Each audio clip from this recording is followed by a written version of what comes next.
All right, welcome everybody. A lot of news today, a lot of economic news we're going to get through, kind of do a bit of a deep dive into everything that's going on, retail, sales, economic, industrial production, some other headwinds that are out there when it comes to energy. We're going to get into that also today as well. I'm going to touch on a little bit more with some of the crypto drama that continues to roll on. Have to pay attention to this, and it's getting worse instead of better at this point in time. And yeah, we're gonna one of my favorite movie heroes out there. I'm a big James Bond fan, and in case you didn't know it, the latest version of Ernest Stavro Blofeld gave a speech at the G20. Yeah, we'll get into that. Anyway, U.S. retail sales rose 1.3% in October ahead of holiday season. Consumers spent more at auto dealers, furniture stores, grocery stores, and gasoline stations. Obviously, master the obvious when it comes to grocery stores and gasoline stations. The bare necessities continue to go up. Autos still very, very expensive. Used cars are coming down, but new cars are still very expensive. Furniture. Why furniture stores? I explained this retail people today. I know in my case, I put off many purchases last year. Many purchases, that I wanted to buy, some outdoor furniture, some, things for a new house, whatnot, because I took a look at the price and I was like, no friggin' way. Because of all the supply chain issues, everybody was overcharging for everything. And I'm like, I'm not going to do it now. And I think some of these prices are starting to come down as inventory is coming up in certain areas. And that's why people are buying into it. However, reason why retail sales are so strong, let's make no bones about it. It's not because people are shopping like crazy. It's just because the items that they have to buy are going up. That's it. A lot of inflation. This is not an inflation adjusted number. So a lot of this is baked in. U.S. industrial production contracted in October. That's the biggest drop since December of 2021. Again, slowing economy. These are things that are happening due to the actions of the Federal Reserve. Again, they put the pedal to the metal this past year when it comes to rate increases. And everybody's like, you're going to see it come through. You're going to see it start to hit. We're starting to see it hit. U.S. Homebuilder confidence collapses in October. Future sales hope hits decade lows. Well, no kidding. Based upon what you're pricing homes at this point in time and where mortgage rates are, again, this is all obvious. These are things that we've gone over, things that we told you were going to transpire. I think that housing prices have a long way to go to the downside? Yes. It is a function. It is a function, quite frankly, of interest rates. Just that simple. Your mortgage rates are up near 7%. Again, most people don't buy homes in cash. They finance them. It changes the dynamic. This household debt rose at its fastest pace in 15 years. Credit card usage surges. Total debt jumped by $351 billion for the July to September period. That's the largest nominal quarterly increase since 2007. Again, inflation. This is not a good sign. Are people having to go into debt, high interest credit card debt for the bare necessities? That's a problem. That's a major issue that we're dealing with right now. Americans, for the most part, and we talk about some of them, they're not very good with their money as a whole. The financial literacy in this country is not very good. Your relationship with your credit card, needs to be one where I'm collecting points. However, I understand certain people are in certain positions where they have no choice. They have to go and they have to use a credit card. If you're going to go into credit card debt, I've explained this before. It needs to be something that you do in case of an emergency. Let me give you an example. If you are say you're a contractor, and somebody steals your tools and you don't have the cash to pay them and you got to do a job. Well, you know what? You're going to put it on your credit card and you're going to buy the tools. Again, you want to pay it off as soon as you can. I use credit cards for just about everything. Just pay it in full every single month. People that are going and are using credit cards and they're going to debt for the bare necessities, food and gas, they're in a very, very difficult situation right now. A very difficult situation right now. And I'm being honest, my suggestion would be you're going to have to, if you're smart right now, you're going to have to suck it up. I mean, I don't see the bare necessities coming down in price. I don't see supplies picking up when it comes to energy. We just saw what happened in the election. They're not going to change what they're doing when it comes to fracking and gas and oil and all those things that we need to bring these prices down. So you don't have much of a choice. Okay. You're going to have to go out there and you're going to have to get a second job. It's the terrain, people. You might not want to hear it. I don't have any magic elixir for this. I just told you what it is. You might not like what I'm telling you, but I suggest doing it if you happen to be in that situation. I don't know what to tell you, people. No other way around it.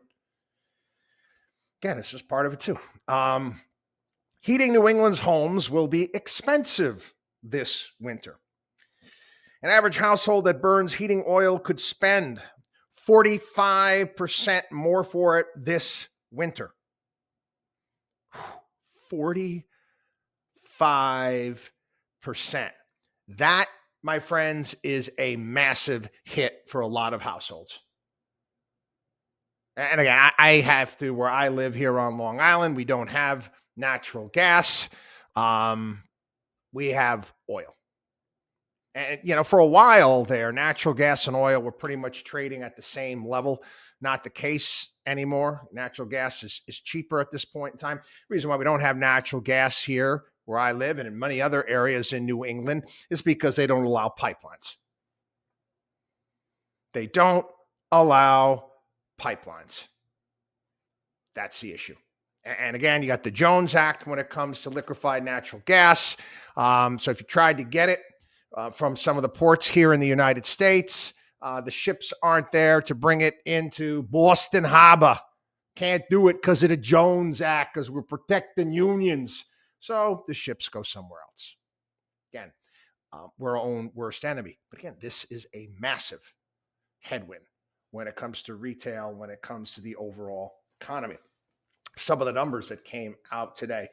Lowe's says they're not seeing any negative impact when it comes to inflation. Why could this be? Well, again, I think people making the decision now, the command and control decision, was going to get that new house. I ain't doing it now. Value of my homes come down. I really haven't seen the prices of homes come down. More, mortgage rates 7%. Time to fix the bathroom, do the basement up. And we saw that at Lowe's, and we also saw it in Home Depot's numbers from yesterday. TJMax. TJMax's numbers pretty good. Pretty darn good. I mean, that stock this year, it's back to where it was. It's pretty much almost at its 52-week high. It came way down, coming back up. But again, it's where you can get brand name items and you can get them on sale. So it's doing well. It's going to do very well in this environment. Target, on the other hand, not good. Not good. Target doesn't do as much when it comes to groceries as Walmart does. They just don't. They're very much more in line with apparel than Walmart. They had major inventory issues going back to this past spring. You can go back, you can take a look. But actually, Walmart mentioned that they had inventory problems. They had, remember we talked about it, they had too much of the wrong stuff. All of these containers that were offshore were coming in. People didn't want that stuff anymore. They've dealt with that to some degree, but they are not predicting a very good Christmas. They're not. There is change with the consumer that people want to get out and about. But I spoke with the CFO of Carnival Cruise Lines today, and again, I'm not a cruise guy, but they're packed. They're actually able to raise their prices. They're able to raise their prices based upon demand. Yeah, we joking around today on set with Mornings with Maria. I said, they need to start selling more luggage in these places because people are gravitating towards trips and not buying as much stuff. But again, still need to eat. Still need to eat, have to do that. Walmart's killing it with that. And Walmart, we mentioned this before on the program, very, very smart when it came to some of its promotions. You're actually seeing promotions now. Remember, we didn't have any promotions last year. Seeing coupons, you're seeing promotions, you're seeing sales. Love Walmart's Thanksgiving promotion where they're rolling back prices prior to inflation. Great loss leader. Great way of getting people in the door. Okay, maybe they'll save some money on this and maybe they'll buy something else that is sold at a higher margin. Very smart. Anyway, this kind of translates to what we've been talking about, people. We've got a lot of turbulence, a lot of rough water ahead, a lot of uncertainty. The consumer is going to struggle moving forward. Now, what it means to certain stocks out there, watching today, you're watching Target sell off. Last time I checked, it was down about 12%. TJMax did well, Lowe's did well, Walmart did well. These companies' numbers were good, but these companies have come off a lot already. Usually, when you have a company that is as entrenched in our economy as Target, and they put out something like that, you would think that the market would really get smacked upside the head with something like this. Again, I think a lot of this is already priced in. A lot of this is already there already. So again, as astute investors, you want to be an astute investor.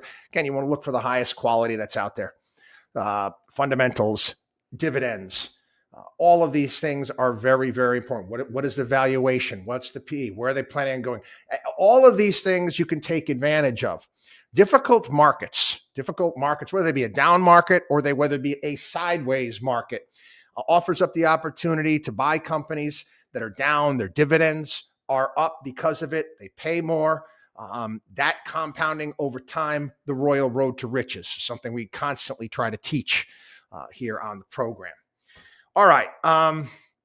Let's move on. Let's talk a little bit. I'm going to read a little bit from a Wall Street Journal piece today. FTX's collapse leaves employees sick with anger. And they interview people from FTX and people that quit. It's 300 staffers. FTX seemed like an opportunity to reap financial rewards at one of the world's fastest growing cryptocurrency firms while fulfilling a sense of moral mission. Mr. Bankman-Fried pledged to give 1% of the exchange fee revenue to charity, and he appeared to be a paragon of ethics in an industry plagued by scams. Then it collapsed quickly. They're talking about, they're getting into various different people here. I mean, that are upset, they're angered by this. The employees have accounts on the exchange and they can't get their savings out. It's gone. But they're interviewing people here. Here's the lead regulatory guy, a compliance guy. How did you not know? I mean, again, all you people, I thought you're supposed to be smart. Oh, these MIT types, computer type. You didn't see a problem with not having a CFO, a board of directors, and all this opaque crap going on? This didn't bother you? You're the compliance guy. The old, I mentioned it yesterday, and it was in a different type of a situation story. The old Ronald Reagan, trust but verify. Again, I get it. I get it. Especially people, you left-wingers that went to work at this company. Oh, this guy, you love this guy. He was an anti-Trumper. He actually had on his balance sheet, he called it an asset. It was a bet. And it was a trade, a derivative, if you will. Trump lose. Betting that Trump would lose in 2024. That was an asset on the books. You guys have any problem with that? You had any problem with most of the assets were in Robinhood stock? Anyway, start to spread. BlockFi. They got all these funky names here. BlockFi prepares for potential bankruptcy as crypto contagion spreads. Genesis Global Trading, their lending unit, halts withdrawals in the aftermath of FTX. And there was another story as well talking about, you can declare bankruptcy. What the hell does that mean? I mean, you're getting away from your creditors. You mean you talk about the people that had deposits there? How does it exactly work? We don't even know. But again, interesting discussion this morning with James Freeman from the Wall Street Journal and Maria Bartiromo.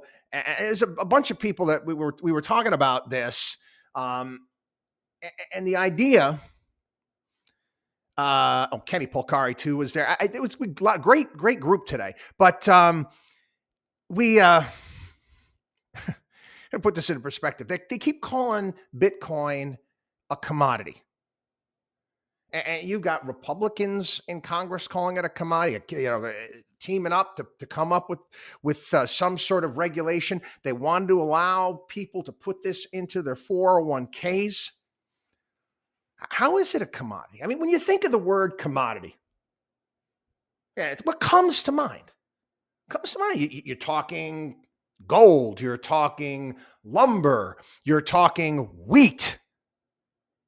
You got to go to Duke and Duke there from Trading Places, Eddie Murphy, Dan Aykroyd, frozen concentrated orange juice. I mean, things that actually have some sort of use. Just because, and they're like, well, there's a finite amount of Bitcoin out there. So what? And again, I'm going to break it down in terms of baseball cards. There's a finite amount of rookie Ricky Henderson cards. I like throwing that one out there because I got a few of them and they're worth a lot, supposedly worth a lot. There's a finite amount of rookie Ricky Henderson cards that are out there. Does that make my rookie Ricky Henderson cards that I have, does that make them a commodity? There's a finite amount. There's a finite amount of shares in companies that actually build stuff and create stuff. Just because there's a finite amount of Bitcoin doesn't make it a commodity, does not make it a store of value. Stop listening to the BS that these people keep peddling. Anyway. All right. Got a kick out of this. Again, James Bond fan, Ernest Stavro Blofeld. He's a reoccurring bad guy in the James Bond films. What is it? From Russia with Love, Thunderball, You Only Live Twice, On Her Majesty's Secret Service. Like Telly Savalas played it in that one. Diamonds Are Forever, For Your Eyes Only. Oh, the remake of Thunderball. They're Never Say Never Again. And the latest, Spectre, and he had a part in the last one as well, No Time to Die. Again, this guy obsessed with world domination, controlling things. And Spectre, they were working with these people within the UK government to come up with this this spy software that can monitor everybody at all times and all cameras and all sorts of stuff. This power. And we at the G20, right? G20, world's 20 most powerful, economically strong nations. Well, it's actually G19 because Russia's not there. And you've got this Klaus Schwab guy speaking there. He's a Bond villain. He's a freaking Bond villain. These are the guys, World Economic Forum, the Davos crowd. They want to rule the world. Yeah, like the Tears for Fears song back from the 80s. Everybody wants to rule the world. Now, these guys really do want to rule the world. All of the crap that pandemic stuff that they push, they love the pandemic. They saw it as an opportunity. Did you see the crap that they were pushing out? We played videos here on the show back at that point in time where they were talking about a society where you don't own your apartment, you don't own your clothes, you don't own your car. It's all sharing. What? These are crazy takeover. Again, I'm trying to, people, you got to do your homework when it comes to these Davos types. They're elites. They want the power to reside with them at this thing. He's talking about their big great reset there. And we must, you can watch the video. We must restructure the world. Yeah. They want a globalist, socialist system where these elites who don't know their ass from a hole in the ground, they never run a business in their entire lives, are going to tell us how to live our lives, tell us to eat bugs. Yeah. Tell us to eat bugs. Tell us that we can't have this anymore. Tell us what's in our own best interest, how to live our lives. I'll do another movie reference. Good old Breakfast Club there. John Bender, do you hear this? Shall I turn it up? Have a great day, everybody. Watchdog on WallStreet.com. Watchdog on WallStreet.com. We'll see you.